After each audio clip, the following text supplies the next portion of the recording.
बात करने वाले हैं electrical field due to an electric dipole in end on or axial position. जे इसको समझने के पहले हमें इलेक्ट्रिक डाइपोल समझना पड़ेगा और जो इसमें मोमेंट का फॉर्मूला यूज़ होता है उसके बारे में जानना पड़ेगा।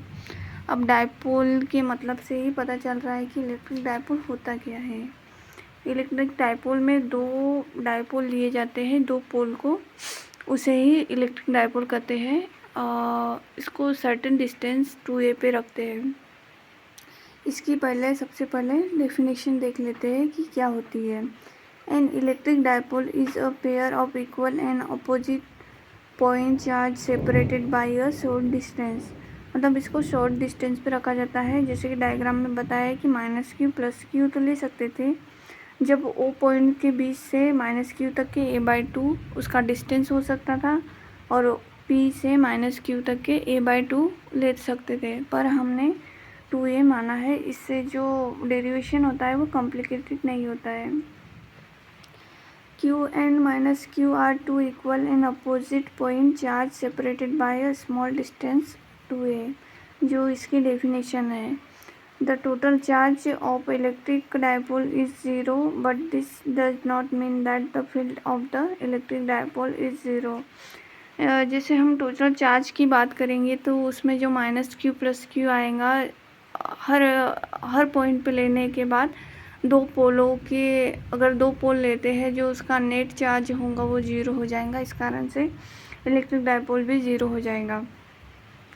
डाइपोल को हम ऐसे नेचुरली तरह से समझ सकते हैं जैसे NaCl का फॉर्म। जैसे Cl पे नेगेटिव चार्जेस रहते हैं और Na पॉजिटिव चार्ज रहता है, वैसे ही सेम डाइपोल का भी कनेक्शन होता है कि -q + q ऐसे दो अलग अलग चार्जेस लेते हैं सेपरेटेड करके, उसी को हम इलेक्ट्रिक डाइपोल कहते हैं। और जो डाइपोल मोमेंट P के बारे में बात करेंगे, क्योंकि इलेक्ट्रिक डाइपोल से ही कनेक्टर डाइपोल मोमेंट होता है, उसकी स्ट्रेंथ होती है और जो इलेक्ट्रिक डाइपोल की इसकी डेफिनेशन में लिखी गई है। और dipole moment is a measure of the strength of electric dipole. Dipole moment is equal to the product of the magnitude of either charge and the distance between them. मतलब जो dipole moment होता है वो charge और उसके जो distance के magnitude के बिटवीन होता है। जैसे हम डायग्राम में देखा है कि -q + q, जैसे एक चार्ज ले रहे हैं उसमें जो डिस्टेंस उसकी 2a ली है उसी के मल्टीपल चार्जेस होता है। अब इसकी SI यूनिट जैसे क्यू की गुलाम होती है और 2a लेंथ में है तो उसकी मीटर हो जाएंगी SI यूनिट और उसकी गुलाम मीटर हो जाएंगी।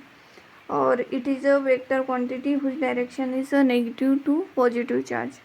इसके बाद हम डेरिवेशन इसका देखेंगे। ओके, और डेरिवेशन में सबसे पहले हम डायग्राम को समझेंगे कि इसमें -q और +q दो पॉइंट दिए हैं, A और B और A, और जिसका डिस्टेंस O से B तक के L लिया है और A से O तक के L लिया है। और जो किसी पॉइंट P पर उसकी इलेक्ट्रिक फील्ड हमको E निकालनी है, और जो O से P तक के इसका R डिस्टेंस लिया है और A से P तक के R-L और B से P तक के R+L। अब इन्हीं डिस्टेंसों को E में मान रखने के बाद उसका जो कैलकुलेशन वो इस डेरिवेशन में करना है। सबसे पहले हम देख लेते हैं कि इसमें लिखा क्या है। The intensity of electric field at the point P distance R from the centre of electric dipole has the determinant. अब इसमें इलेक्ट्रिक फील्ड की इंटेंसिटी निकालनी है जो P पॉइंट पर +q और -q चार्जेस से लगी हुई है। तो इसमें सबसे पहले point P due two charges +q की वजह से निकाल लेंगे, जिसमें O से P तक के इसका डिस्टेंस कवर होगा। तो E1 = 1/4πε0, जैसे कि वैल्यू थी q/R-L²। और सेकेंड E2 = हो जाएगा 1/4πε0 के q/R+L²। अब इस दोनों की वैल्यू E = E1 - E2 में पुट कर देंगे। तो जो पुट करेंगे इन दोनों की वैल्यू, तो 1/4πε0 के बाहर निकल जाएगा, तो 1/r-l माइनस इसका जो माइनस है 1/r+l का स्क्वायर ये आ जाएगा।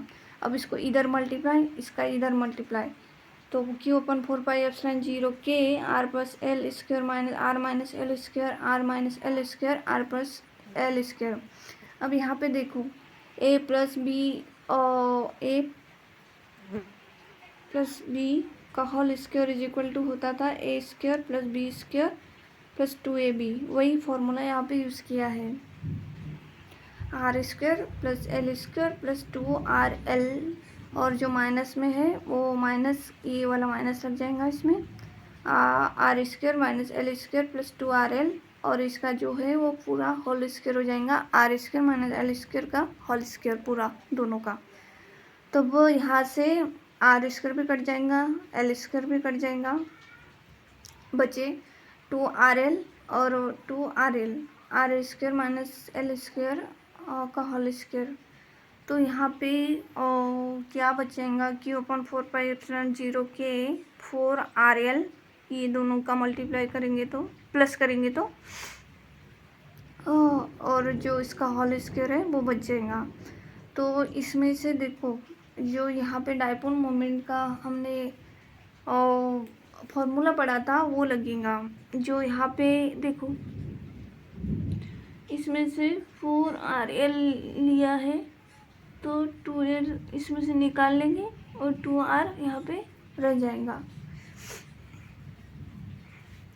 तो q × 2l × 2r और 4πε0 के जो फॉर्मूला यूज़ करने वाले हैं उसके लिए वैसा बनाया है, और r² - l² का होल स्क्वायर।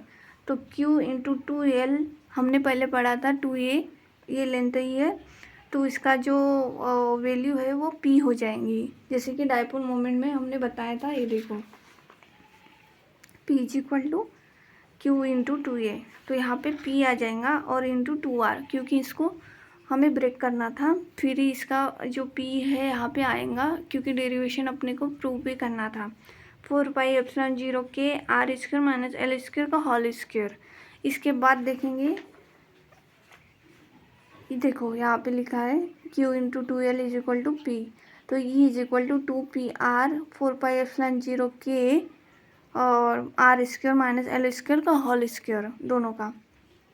अब हम मान लेते हैं कि जो l की वैल्यू है वो नेग्लिजिबल है, मतलब उसकी वैल्यू को हम 0 मान लेते हैं, तो बचा क्या r²।